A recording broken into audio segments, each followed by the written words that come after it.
Today we're going to tell you a story about the history of the Nicoya Peninsula and about two immigrants who set out to change it. A story about intrigue, a story about murder, and a story about conservation. Today we'll tell you the fascinating story of Cabo Blanco. And we'll also go birding. Let's go.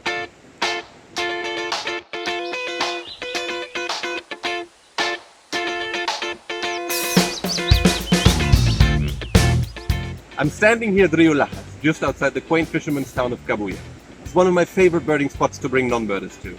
It's where the river meets the ocean, the forest meets the sea, and all the birds come to meet each other.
Costa Rica is not a big country, roughly the size of Bosnia and Herzegovina, but more than a quarter of its area is either national park or a protected area in some other capacity. At 0.03% of the Earth's surface area, Costa Rica hosts an astonishing 4 to 6% of all species estimated to exist on the planet, depending on whom you ask. Over 98% of its energy comes from renewable sources. And I could continue. But things haven't always been so rosy here. If you look at this map for Costa Rican tree cover, you sense that something must have been up at some point. Lots of green, okay, showing the primary forest. But what happened here? Doesn't Costa Rica look like this? Well, it did, but then, unfortunately, it didn't. In the 1950s, the Costa Rican government started to encourage citizens to move to the remote forest lands of the Nicoya Peninsula, and struck a fatal deal for the ecosystem. A family that cleared a patch of forest for farming was rewarded with the ownership of the land. As a result, in the 10 or so years that followed, the natural forest of the peninsula was almost completely destroyed, with the exception of small patches in the inaccessible parts of Cabo Blanco, the southernmost tip of the peninsula. It was during this time that a young Scandinavian couple arrived in the search of their paradise. Olaf Westberg and his wife Karen Mogensen left Sweden on a banana boat in 1954, in their hopes to find a simpler life connected with nature. They didn't find what they were looking for in Mexico nor in Ecuador, but as always in these stories, one night Karen had a dream that brought them to Costa Rica, specifically to a peninsula overlooking the Pacific. Where might that be? When they arrived here, they hung up a tarp near the town of Montezuma and tried to live off the land, which didn't go great at first. Over time, locals luckily overcame their skepticism of the strangers and taught them a thing or two about living in the tropics. They changed their diets from things that they saw the monkeys eat to things that humans should eat, and Olaf's father sent medicines and tools from Sweden. Once basic survival was dealt with, Olaf took to exploring the surrounding area, discovering the remainder of the primary forest that once covered the entire peninsula, Cabo Blanco. Karen and Olaf fell in love with the place and immediately recognized the need to protect it. They started sending out petitions to conservation organizations in the UK and the US, and money started flowing in so land could be bought. Costa Rican authorities at the time were rather skeptical of their plans, and it took Olaf more than 20 trips to San Jose to convince the government. But finally, in 1963, Costa Rica's first absolute nature reserve in Cabo Blanco was established. And it's still here today. It's an absolute gem. Over 1,200 hectares of moist tropical forest, 150 species of trees, and over 240 species of birds have been recorded. Well, let's have a look.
But our story doesn't end there. Of course not. I promised you crime, intrigue, and murder.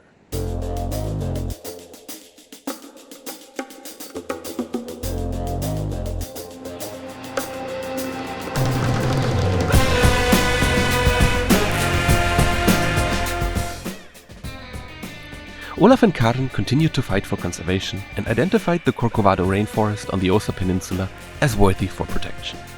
Olaf gathered support from US conservationists and traveled to Osa to write up a report. We're in the July of 1975 now.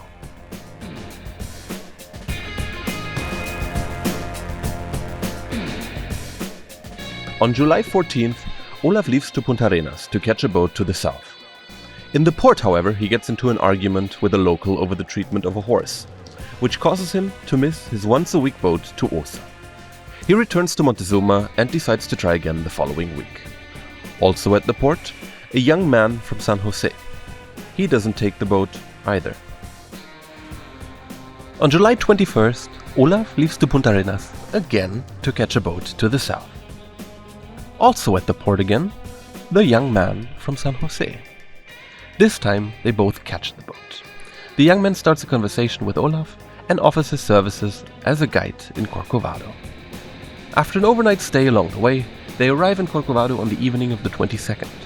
They agree to meet again in the morning. Now, it's July 23rd, and time for the first excursion in the Corcovado forest.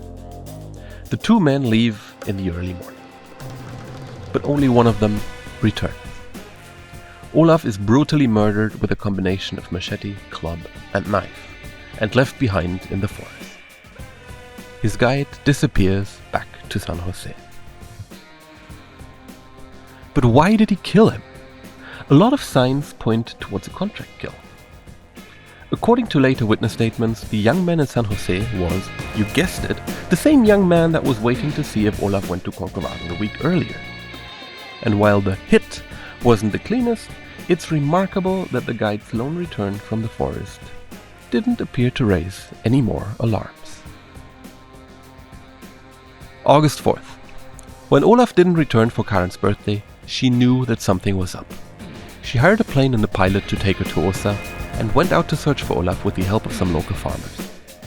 Unbelievably, it didn't take them long to find Olaf's knife stuck in a tree. Close to it, the farmers found the remains of Olaf himself. Only bones were left of him after 2 weeks in the forest. Eventually, an investigation was launched and the guide was arrested. He immediately admitted his guilt and claimed that he had killed Olaf in the heat of the moment. He was sentenced to 8 years in prison and never changed his story. And he never got much of a chance to, as he was quickly murdered himself by another inmate. So even today, we can only speculate. Were there other groups involved? Residents of Corcovado who wanted to profit from banana plantations or the search for gold? Foreign companies who held part of the land? The broad consensus is, it's very likely. According to Álvaro Ugalde, one of the fathers of Costa Rica's national park system, Olaf's death gave a good push to the establishment of Corcovado National Park, one of the biggest ecological treasures of the world.